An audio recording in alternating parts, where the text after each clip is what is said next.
பெண்கள் வந்து ஆம், நிறைய அலங்கார பொருள் வேண்டாம் குழந்தைங்களா. அவங்களுக்கு சிம்பிளா உங்களுக்கு பல டிப்ஸ் சொல்றேன். இதை போட்டுட்டு இருந்தீங்கன்னா இந்த இதெல்லாம் நீக்கிடலாம்.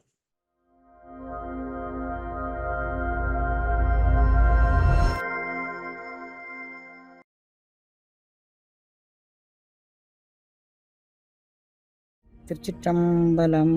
மூர்த்தி தலம் தீர்த்தம் முறையாய்த் தொடங்கினர்க்கு வார்த்தை சொல்லச் சற்குருவும் வாய்க்கும் பராபரமே என்று தாய்மானவர் வழிகாட்டுதலோடு அன்னையின் காசி யாத்திரை அமைந்திருக்கிறது. முதலில் அயோத்தி வாழ் வீர சத்திரிய பரம்பரையில் அவதரித்து தர்ம வழியில் வாழ்ந்து காட்டிய சூரிய வம்சத்தின் குலதெய்வம் ஸ்ரீராமரின் திருவடியை தரிசிக்கிறோம். நமது சனாதன தர்மத்தில் காசி யாத்திரை ஒரு ஆணிவேராக உள்ளது. பிரயாகையில் முண்டம், காசியில் தண்டம், கயையில் பிண்டம் என்று நம்முடைய சம்பிரதாயம் குறிப்பிடுகின்றது. அலகாபாத் அதாவது தேவ பிரயாகையில் கங்கை, யமுனை, சரஸ்வதி என்ற நதிகள் சங்கமிக்கும் திருவேணியில் நீராடிய பின் வேணிதானம் கர்மகாரியம் செய்கிறோம். அதன்பின் காசியில் உள்ள கங்கையில் நீராடி சிரார்த்தம் தானம் செய்து விஸ்வநாதரை தரிசிக்கிறோம். அன்னை அவர்கள் தவச்சாலையில் நிகழ்த்தும் மாதாந்திர பௌர்ணமி யாகம் இம்முறையில் காசியில் நடக்க இருக்கிறது. நவம்பர் 5 கங்கை நதிக்கரையில் உலக நன்மைக்காக வேண்டி அகண்ட பாரதம் அமைய சங்கல்பம் மற்றும் வேல்மாறல் யாகம் நடக்கும். மேலும் நமது அகப்பகை மற்றும் புறப்பகையை மறக்கச் செய்து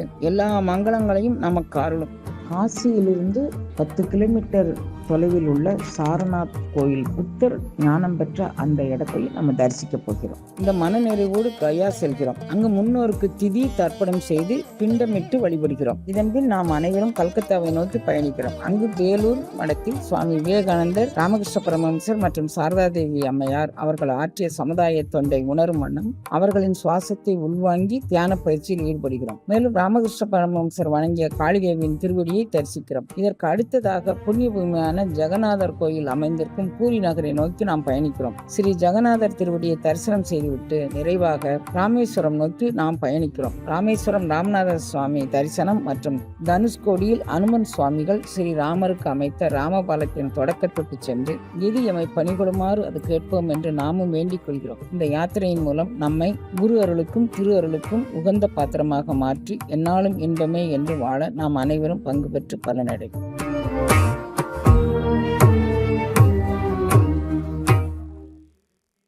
பெண்கள் நிறைய அலங்கார பொருள் வேண்டாம் குழந்தைங்களா.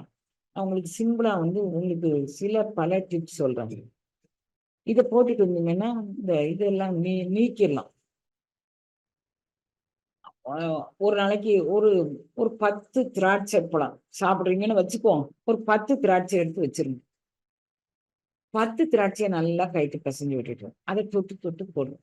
3 அல்லது 5 நிமிடம் கழிச்சு முகத்தை சோப் போட்டு கலங்கணும். பளிச்சுன்னு இருக்கணும். ஒரு நாளைக்கு வாழைப்பழம் சாப்பிட்டீங்க. வாழைப்பழத்தை உரிச்சு தொலியை தானே, அந்த பழத்தை தானே சாப்பிட்டீங்க. அந்த தொலி என்ன பண்றீங்க, நல்லா முகத்தெல்லாம் போட்டுட்டு கொஞ்ச நேரம் விட்டுருங்க. 3 நிமிடம் 5 நிமிடம் கழிச்சு முகத்தை கலங்குங்க. ஒரு நாளைக்கு மாம்பழம் சாப்பிட்றீங்க. எல்லாம் தொலி சேர்த்தி தானே சாப்பிட்றீங்க. தொலியை உரிச்சு எடுத்துடலாம். கொஞ்சம் கழுவிட்டீங்கன்னா கொஞ்சம் உரிச்சு எடுத்து அந்த தொலியை முகத்துக்கு போட்டுக்கோங்க. 3 நிமிடம் 5 நிமிடம். நாளுக்கு நாள் பொலிவாயிருங்க குழந்தைங்களா.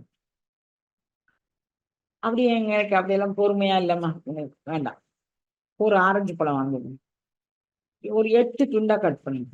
ஒரு துண்டுல கொஞ்சம் சீனியை போட்டு அப்படியே அந்த சீனியில அந்த ஒரு துண்டு எடுத்தா போதும். அது நல்லா போட்டு அதை புழிஞ்சு விட்டுட்டு கொஞ்ச நேரம் அந்த அந்த தண்ணியை தொட்டு தொட்டு முகமெல்லாம் பூசணும். எவ்வளவு பூச முடியுமோ அவ்வளோ எல்லாம் பூசிக்கோங்க. சூப்பர் பையனா ஆயிடுங்க குழந்தைங்களா. ஒரு நாளைக்கு செஞ்சு பாருங்க. பார்த்துட்டு எனக்கு மெசேஜ் போடணும். ஆமா, அப்போ உங்களுக்கு வேற எதுவுமே தேவையில்லை. அக்கமணி போட்டா இது போட்டா பெண்கள் காலங்காலமா பெண்கள் அலங்காரம் பண்ணிதாம்மா வாழ்ந்திருக்கிறாங்க. அலங்காரங்கிறது தப்பு கிடையாது. மகாலட்சுமி தெய்வ வடிவத்தோடு நீங்க இருக்கணும். அந்த கெமிக்கல் நல்லது இல்லை கண்ணு. அதுக்காண்டி சொல்றேன். இது அந்த காலத்து முறை அலங்கார முறை, இது அந்த காலத்து அலங்கார முறை. இந்த இதெல்லாம் போடுது ஒண்ணு இல்லை அப்படின்னு சொன்னா மாதுளம்பழம் சாறு, நல்ல சிவப்பு மாதுளம்பழம் சாறு எடுத்து லிப்ஸ்டிக்ல போட்டீங்கன்னா லிப்ஸ்டிக் ரெடி. ஒன்றும் இல்லை, ஒரு சின்ன பீஸு பீட்ரூட் இருப்பாரு, அதை எடுத்து இப்படி போட்டீங்கன்னா லிப்ஸ்டிக் ரெடி. தனியாக ஒன்றும் லிப்ஸ்டிக் போட்டுட்டு உடம்புக்கு எடுத்துக்கிட்டு அதில் இருக்க கெமிக்கல் நம்ம உடலுக்குள்ளே போயிட்டு தேவையில்லை உங்களுக்கு. அப்புறம் இந்த சில புள்ளிகள் எல்லாம் இருக்குங்கண்ணா, ஸ்கின்ல சில புள்ளிகள் இருக்கும். அதை நீக்கிறதுக்கு கருஞ்சீரக எண்ணெய், வெப்பாலை இலை இரண்டும் போட்டு வச்சுட்டு டெய்லி இதை ஸ்கின்னுக்கு அப்ளை பண்ணுங்க. அதோடு கூட இந்த மங்கு வங்குன்னு எல்லாம் சொல்லுவாங்க. இந்த ஒரு 30-40 வயசுக்கு மேல இந்த பக்கமா தோல் நிறம் கொஞ்சம் கொஞ்சமா வட்ட வட்டமா மாறி, அதுக்கு இந்த வெப்பாலை எண்ணெய கரிஞ்சீரகம் போட்டு வச்சுக்கிட்டு நல்லா மசாஜ் பண்ணிட்டு நைட்ல படுத்துடணும். சொதெல்லாம் போட வேண்டாம், கையில தேய்ச்சி வச்சுட்டு மசாஜ் பண்ணுங்க. காலையில எழுந்திரிச்சு கொஞ்சோல பப்பாளி கிடைச்சுன்னா பப்பாளி அல்லது ஆரஞ்சை நான் சொல்லியிருக்கேன். ஒரு ஆரஞ்சு எடுத்தா, ஆரஞ்சு விலையெல்லாம் எனக்கு தெரியாது குழந்தைங்களா, 5 ரூபா இருக்குமா குழந்தைங்களா ஒரு ஆரஞ்சு? 10 ரூபா இருக்குமா தெரியல, பேச்சுக்கு சொல்றேன். 10 ரூபா 10 நாளைக்கு உங்களுக்கு உபயோகமா இருக்கும் குழந்தைங்களா. போட்டு கொஞ்சம் சீனி வச்சு தேய்ச்சிட்டிங்கன்னு வச்சுக்கோங்க. போய் முகத்தில் நின்று பாருங்க, நம்ம கலர் ஆயிட்டோம். உங்க வீட்டுக்கார எடி என்ன பண்ண, யோகம் யோகம் தலை சிறந்ததாயிட்டதோ, அப்படியே மின்னிடி அடி அப்படி சொல்லுவாங்க. வீட்டுக்காரங்களும் போடலாங்கன்னு. அப்புறம் இதுல இன்னொரு லாபம், எலுமிச்சம்பழத்துக்கும் ஆரஞ்சுக்கும் வித்தியாசம் இருக்கு குழந்தைங்களா. எலுமிச்சம்பழம் என்ன பண்ணும், ட்ரை ஸ்கின் ஆகும். எலுமிச்சம்பழம் போடும்போது அது கூட கொஞ்சம் சீனி போட்டு பண்ணுங்க, அது ட்ரை ஸ்கின்னா ஆக்காது. அப்போ ஆண் பெண் இருபாலரும் இது மாதிரி எல்லாம் நீங்க பண்ணிட்டீங்கன்னா, எலுமிச்சம்பழம் போடும்போது கொஞ்சம் கொஞ்சம் இவ்வளவு காணும் பிஞ்சு இல்லை, அதுல 4ல் 1 பங்கு போட்டு கொஞ்சம் சீனியும் போட்டு ஊற வச்சு போட்டீங்கன்னா, உங்களை பிடித்துள்ள எந்த தீய சக்திகளும் உங்களிடம் உண்டாது. எதுக்கு ஆற்றல் உண்டு? எலுமிச்சம்பழத்துக்கும் உப்புக்கும் சீனிக்கும். புரிஞ்சுட்டீங்களா? வாரத்துக்கு ஒரு நாள் முடியுதோ முடியலையோ நீங்க அதை பண்ணுங்க. எலுமிச்சம்பழம், சீனி, கொஞ்சோல உப்பு, இவைகள் எல்லாம் கரையும் வரைக்கும் வெயிட் பண்ணுங்க. அந்த எலுமிச்சம்பழத்தை புழிஞ்சு விட்டு கரை கொஞ்சம் தட்டையா இருந்தா ரெண்டுமே ஷார்ப்பா இருக்கும் குழந்தைங்களா, ஸ்கின் பதம் பார்த்து. ஸோ கரைஞ்சதை தொட்டு தொட்டு அந்த மூடியை கொண்டு தொட்டு தொட்டு தொட்டு அப்படியே பண்ணுங்க. கொஞ்சம் பொறுமையா பண்ணுங்க. 5 நிமிஷம் கூட நீங்க எடுத்துக்கலாம். பண்ணீங்கன்னா அப்படியே பளபளன்னு ஆயிடுவீங்க குழந்தைங்களா, நல்லா ஆயிடுவீங்க. அது தனியா போட்டு கெமிக்கல் போட்டு நமக்கு கிடைக்கக்கூடிய மானுடம் எதுக்கு இதை போய் நம்ம வம்பாக்கிக்குவான குழந்தைங்களா. இங்க தடவி அங்க தடவி இங்க தடவி. கரிஞ்சீரக எண்ணெய் காலுக்கு டெய்லி அப்ளை பண்ணுங்க. நைட்ல தூங்கும்போது கட்டாயம் நல்லெண்ணெயோ தேங்காய் எண்ணெயோ சூடு பண்ணி தொப்புள்ள கால் நகங்கள்ல கட்டாயம் வச்சுட்டு தூங்குது. அவைகள் யோகச்சூட்டை தவிர்க்கும். அந்த யோகத்தினால உடல் சூட்டை தவிர்க்கும், யோகச்சூட்டை மேம்படுத்தி உங்ககிட்ட தக்க வச்சுப்போம். மாதம் ஒரு முறை கட்டாயம் மருதாணி வைங்க குழந்தைங்களா. ஆண் பெண் இருபாலரும் மருதாணி அரைச்சு கையில சூப்பர் ஃபைனா வைங்க. இன்னைக்கு அரைச்சு இன்னைக்கே உடனே வச்சிருங்க. ஃப்ரிட்ஜுக்குள்ள வச்சிருங்க, நாளைக்கு வச்சுன்னா கையில ஒட்டாது. சரியா? அது ஒரு டிப்ஸ். மருதாணிக்கு மகாலட்சுமியை நம்மிடம் தக்க வைத்துக்குள்ள ஒரு ஆற்றல் உண்டு. மருதாணிக்கு தூக்கமின்மைக்கு மிக சால சிறந்த மருந்து.